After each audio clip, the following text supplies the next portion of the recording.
Hey everybody, I'm Zach. And I'm Jesse. And you're watching In Depth. On Now You Know.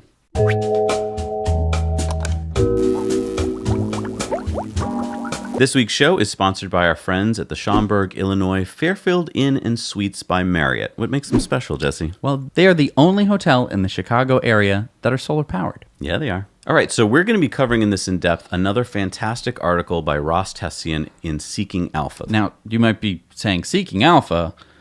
Oh, no, because Seeking Alpha has lots of stories that are very fuddy. Right. Ross is one of these people who does not write FUD articles. He writes super well-researched articles, and he just publishes them to Seeking Alpha. That's right. There are many writers of Seeking Alpha. He is one of them. This is one of his articles. Yeah, and we're going to take you through how Rivian's latest truck reveal and GM's factory shutdown now fits in with the decimation of big oil and big auto. So let's dive right in. All right, so I want to start by pulling a gem of a chart out of Ross's article. This here sets the stage. It shows the adoption of technology in the United States from 1900 to present. So what's the first thing you think of when you see this chart, Jess? It's a rainbow.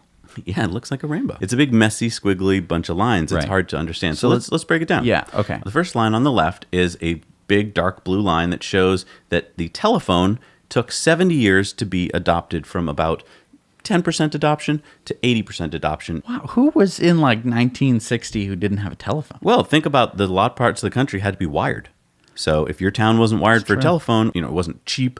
Like it took a long time to actually physically, technologically wire up the country. Wow, okay.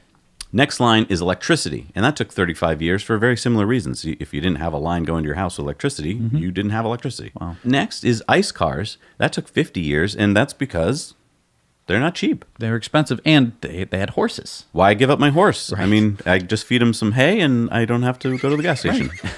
But then we start to see some interesting things happen. So next is radio, and that only took 15 years, and that's because radios weren't that expensive, and they got cheaper and cheaper. Refrigerators, that took 18 years, because some people still had ice boxes for a while, and why switch from that? They had a good alternative. Next is black and white TVs. That only took 8 years. Yeah. Wow. To 80% adoption. That's amazing. Now, color TV took a little longer, 10 years. Why do you think that is? They had a pretty decent alternative. Yeah, already got a TV. Don't need your color whippersnapper thing. Right. Credit cards took a bit longer, 35 years, and that's because you went from paying cash to using credit, which is a huge shift in how you would think about spending money. I think a lot of people balked at that. And still do. Next is microwave ovens. That only took 9 years. The PC took 25 years, but that's because they weren't cheap when they first came out. They cost thousands of dollars. Room size. And they didn't do much. I mean, let's be honest. Yeah. Word processing. Next is a cell phone. That took 9 years. Now we see this clump of lines, and that is internet, digital camera, MP3 players, HD TV, social media, smartphones, tablets. What do those lines look like to you? Straight lines, vertical. They're just going whoop. As soon as the technology comes out, it's like a matter of weeks and months before you get it. Right. It's not the years that we're talking about before, like, maybe I'll get the telephone in 14 more years or something, some crazy thing like that. Right. It's just like, okay, Christmas, I guess I'll get an MP3 player. Exactly. So what does this chart look like? Adoption is accelerating. These things that, usually would have taken decades now take a matter of years. Right. That's because technology is accelerating. Wow. Because when we introduce a new technology, it can get to all of us faster and cheaper faster. So keep these adoption curves in mind and how they are accelerating. Now, Ross points out that many analyst graphs that try to predict the future of the shift from ICE to EV sales look like this. Doesn't really look like those adoption curves that we were looking at before. Right. See that yellow line? Right. There's like a little bit of an S curve, and then it goes, I'm going to go linearly up to 80%. Right. It's not how it works. Not how it works. Because as more people get it, more people want to get it. If and it's the a price good goes technology, down. right? Exactly. Ross says that can't be right. So what is going to happen to ICE car sales? It's not going to obviously follow that curve. So as Ross points out, there are two problems with this graph. One, doesn't look like a typical disruption curve. And two, and I'm quoting here, the decision to purchase a new car is separate from and independent of the decision to purchase an EV instead of an ICE vehicle. When someone decides their next car will be an EV, sales of ICE vehicles drop immediately. However, EV sales do not grow until that person finds an EV with features and price that meets that person's needs. So there's a gap basically. There's a Exactly. gap between when someone gets in a Model 3, because I've seen this. People will get in a Model 3 or many different EVs. You get them in an EV, you show them what it can do, and the switch in their gears, brain yep. goes, wow, this is amazing. I don't want to drive my Honda Civic to work anymore. Many different reasons why you might want to switch to an EV. Right. And all of a sudden, you're not thinking about, okay, I'm going to get a new car. Right. You're just thinking about, I'm going to get an EV. When can I get it? And when can I afford it? Right. So it's important to not get lost on this step. When someone realizes that they want an EV, they will wait for up to 3 or 4 years until they can buy that EV, even if the EV they want isn't available yet. Meanwhile, what happens to ICE sales? They plummet. They stop happening because that person who They're waiting. Right, who is going to, in 1 or 2 years, buy an ICE car, doesn't show up at the dealership that day, and the dealer goes, business seems a little slow. Oh, must be the weather, something like that. but in reality, the people who are going to be showing up that day are waiting for their dream EV. Exactly. So based on Ross's analysis and his number crunching, ICE car sales will approach 0 around 2026, and EVs will approach 1 billion EVs on the road by 2032. So now let's introduce oil into this equation. Oil surpluses, or a glut of oil, is going to happen around 2023. Well, I can't quite keep all of this in my head. I know, What does it's it hard. look like? What are we talking about here? Here's a chart that Ross made to help visualize this. Blue is ICE car sales. So what are those doing? They are going down. Yeah. Red is EV sales. What's that look like? They are going up. Yeah, S curve. Exactly. Just a regular adoption curve that we're used to seeing. Exactly. And I mean, this one is slower than, say, tablets, but I mean, that's because cars are more expensive than tablets. You got it. Okay. So now green line is ICE plus EV sales. So you see how it goes down at first because there's not enough EVs being produced and people are waiting for them. And then as EVs get produced enough, it starts to go back up. So wait, you're saying around 2025, 2026, you're saying that there's just going to be less cars on the road or something? Like, I mean, if the ICE sales are going down and the EV sales are going up, but they haven't caught up with each other yet. There's going to be a lot of used ICE cars on the road. A lot of cars that need repairing. So you're saying that, like, if you're a mechanic shop, that's the year. That's the year, and it's going to be misleading because you're going to think, oh my God, if this trend continues, I'm going to be fixing cars for the rest of my life. You're seeing a graph that goes, zoop, right? You're thinking, business is going up Right. for mechanics, and then it's going to go as plummet. everyone starts buying new EVs. Exactly. And, well, they just don't need that kind of maintenance. Right. So we're pointing this out, and Ross is pointing it out so that you can kind of get a glimpse of what's coming down the road. Okay, so what's this purple line here? That purple line is oil in millions of barrels per day. So what does that look like it's doing? It is dropping off Right. pretty steadily. Yeah. And so basically by 2023, there's going to be an oil glut. So what you need for an oil glut is to have less demand for oil. And when you hit about 1 million barrels per day of less demand, you get an oil glut. So 1 million barrels per day of overproduction, basically. Right. Now, we're going to see that later in the article, so hang on to that little nugget of information. So let's talk about passenger car sales in the U.S. They are down dramatically, and most analysts and Big Auto attribute this to what? Changing consumer preference. Yeah, and they're right about that, except for one key point. What do they attribute that changing consumer preference to? Oh, well, they think that everyone is ditching their sedans for SUVs and pickup trucks. Wrong. But they're wrong? Yeah. Why? The sales of passenger cars are down because a large number of consumers have realized that EVs are superior, and they're either buying EVs instead or they're waiting for an EV. The one segment where there isn't much choice yet is SUVs and pickup trucks, and that is why that ICE segment is still doing okay, and that's what's misleading everyone in Big Auto. But there are already first movers in this space. The Rivian R1T just came out the other day, along with the Rivian R1S. The Bollinger, the Workhorse W15, the Haviler Bison, and soon will be Tesla, who will also be entering the pickup truck space. So GM recently said they won't be working on an EV pickup truck or SUV. And Ross thinks that this is a misdirection. Why? So GM only has two choices.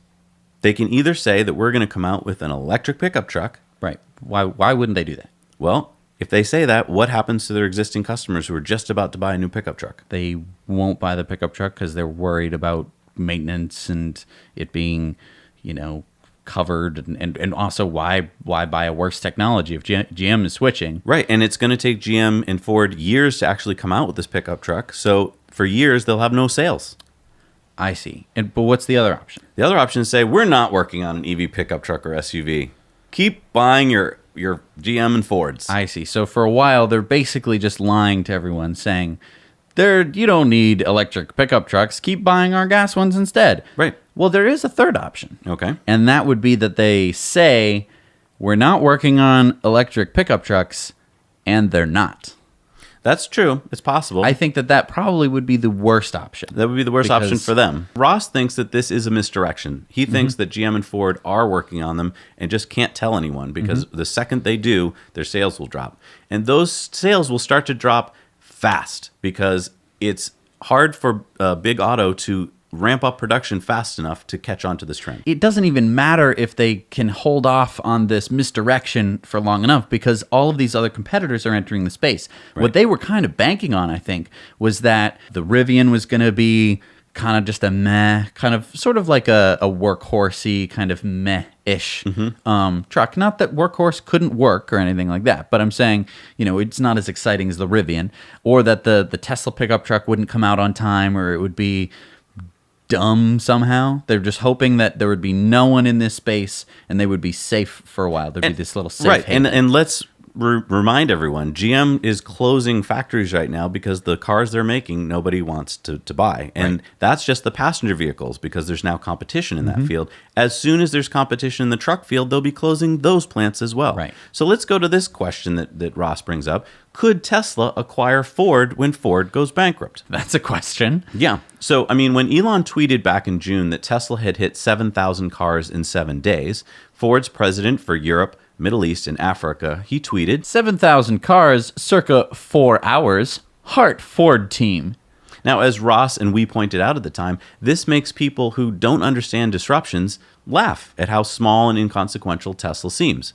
But we know that this is just ignorance, and it's ignoring the new trend. Right. It's kind of like if you were Kodak making fun of a new digital camera company in the beginning of digital cameras going like, nobody's buying those silly digital cameras. Right. And now try and find a film camera. Exactly. Ford is wasting resources building hybrids, and they have $222 billion in total liabilities on their books. Billion with a B. Yeah. So look how quickly U.S. passenger car sales market has tanked. When EV options for pickups and SUVs come out, this will happen in that segment too, and then game over, ICE. And that's the gap that we're talking about. That's that gap in total car sales. Right. It's going to be this weird period where you don't see new cars on the road. Right. And everyone's going to the mechanic shop. All the mechanic shops are booked all the time. It's a good time to be a mechanic. A mechanic as long as you're cutting and running. Right. You got to sell that shop while it's still a little hot. You got to call dope. it. You got to call it. Like Doug's ICE and EV shop. Yeah, maybe something. it would definitely be smart to be training up some technicians on EVs. All right, now let's put oil into this equation. Right. So let's go back to the chart, and that purple line just kind of slowly dips off. You're saying there's going to be some kind of a bad thing that happens based on what? Well, as Ross points out, in 2014, oil producers overproduced by about 1.5 million barrels per day, and this is what happened to oil prices in that year. Went from over $100 a barrel to down around $40 a barrel. Wow. Just because they were overproducing. There was still plenty of demand. Mm-hmm. To keep an oil glut from happening, these cast of characters, and here's the pie chart here showing you who the cast of characters are, they have to work together to reduce supplies when EVs start increasing demand. So here's the cast of characters. Russia, U.S., Saudi Arabia, China, Iran, Canada, Iraq, Kuwait. They all have to get along and go, oh, comrade, USA, of course. We all cut production, make less money to make good oil price. sounds good, partner. Very good. All yes. right. Not going to happen. Can you picture that? Now, here's the thing. EVs are already reducing demand by 250,000 barrels of oil a day. That's already happening largely because of electric buses. Right. So all we need to do is get to about 1 million barrels per day, and this glut will start to happen. When that happens, to keep the glut from happening, all these oil producers will have to get together and reduce production. Now, you say, maybe that could happen. Ross isn't the only one saying this can happen.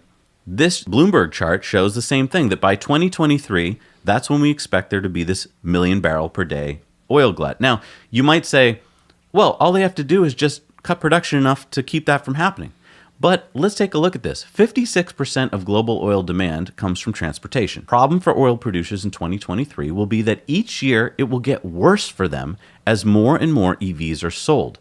So there'll be less and less oil demand, and the price of oil will drop more and more, and they'll want to sell more and more to make up for that loss. Right. Which just increases the supply and therefore lowers the price. Right. So you're losing money. You're an oil producing country. That's your one big revenue source. You're losing money from it every year more and more. The price is dropping per barrel more and more. Right. You're going to want to do what? Sell more. Sell more. That's all you've got. Right. This is what's going to cause that little area in 2023 to be cheap gasoline. And so all those used ICE cars will be very attractive. There'll be a very attractive ICE used market out there. And so that will mislead people again into thinking like, oh, EVs are done. It's only a short period where this happens. Ross goes on to explain that starting in 2016, the U.S. reversed a 40-year ban on selling U.S. crude oil reserves. So the U.S. for decades stored oil in case there was a global meltdown, right? But in 2016, they reversed that and started selling oil. Why? It seems like bad strategy. It seems like you're in trouble. You're just inviting yourself for trouble. They finally figured this out, which Ross has just figured out, which is that there's going to be a glut of oil and there's no reason to hold it any longer. In fact, get rid of it at higher prices. So we're just expecting the price to drop on it. So why would you hold a useless commodity? Exactly. For years, we were told there's going to be this thing called peak oil and we're going to run out of oil, so you better hoard it. Now that we've got new technology and we're able to drill pretty much everywhere and find oil, there's not going to be peak oil. There's going to be a glut of oil. And so that's why even the U.S., this is kind of proving his argument, the U.S. is dumping oil. If you want to learn more about what oil companies to start shorting, I urge you to read Ross's article. All right, so to summarize, if you've just been kind of zoning out during this because you're like, there's too many charts and graphs, I think this one chart explains it best. Let's go back to it. ICE car sales are going to zero quickly. An oil glut could happen around 2023, and EV sales will continue to take off. Look for big oil and big auto to really start hurting soon, especially when the EV SUVs and pickup trucks start rolling out in full. If you're thinking that 2023 still sounds far away, because I know you're all thinking, you're like, well, it's still 2018. Right. Think about what you were doing in 2013, because that's the same amount of time back as we're talking about going forward. Does 2013 feel to you like it was like back in the old days? Not really. No. It's And I mean, I'm pretty young, recent. so that's a big chunk of my life right there. Right. I mean, you were in college. Right. And so it's not far away. I think so many people think, well, this is just decades away. If Ross is right with his projections, and I think they're actually kind of conservative, this is all going to be happening very soon. It's true. Again, it goes back to the accelerated growth curves that we're seeing. Things happen faster. You can get a factory up and running far faster than you used to be able to before. You can get robots in there. You can start producing faster and faster than we ever could before. Right. And I mean, keep in mind, in 2013, the Model S was basically the only electric car that could go over 200 miles. Right. Now we have so many more options, and they're just continuing to grow in number. And I mean, Rivian just followed in Tesla's footsteps. They found a Mitsubishi factory that was selling dirt cheap. They secretly, started building a luxury SUV and pickup truck. It's going to be expensive, but it's going to be amazing when it comes out. Right. And here's one thing that I think that a lot of people kind of miss. They look at the front of the truck and they go, oh, that thing's ugly. No one's going to buy it. And, oh, it's going to be so expensive. No one's going to buy it. Not everyone has to buy the Rivian truck for them to make a huge impact in the market. Right. Okay. They have to make a tiny little blip. Okay, because right now all they need to do is raise more money. And they can do that by selling a luxury, high-margin pickup truck. Just like Tesla did. And they don't have to sell it to everyone on the street. They just have to sell a few tens of thousands of them. They're creating a luxury brand name, Right. just like Tesla, so that when you hear Rivian, you'll think luxury. Then if they release a lower-priced pickup truck, which shouldn't be hard to do, Right. you'll be like, I'm buying a Rivian too. Right. Yeah, it's brilliant. It's exactly what Tesla did. I think that it's a really, really smart move. And I mean, people think that like, oh, Teslas are too expensive, therefore no one buys a Tesla. That is not the case. People buy Teslas. Now that the Model 3 comes down, obviously more people buy Teslas, but people have been buying Model S's since it came out. And that is kind of what made Tesla possible, is the people buying Model S's, the people buying Model X's. These are really, really expensive cars. Normal people do not have these cars. Right. And now they're finally producing Model 3s, which can actually be bought by normal people. Yeah, I urge you to read Ross's article. Fantastic. We only kind of touched the surface. It's a real deep dive. He's got all the facts and figures to back it up, and we really want to give a shout out to Ross for writing these fantastic articles. So go check that out. Thank you so much for joining us here on In Depth this week. We really appreciate you joining us every week. And don't forget, subscribe and like our episodes. It really helps us out a lot. All right. Thank you so much for watching. Now you know.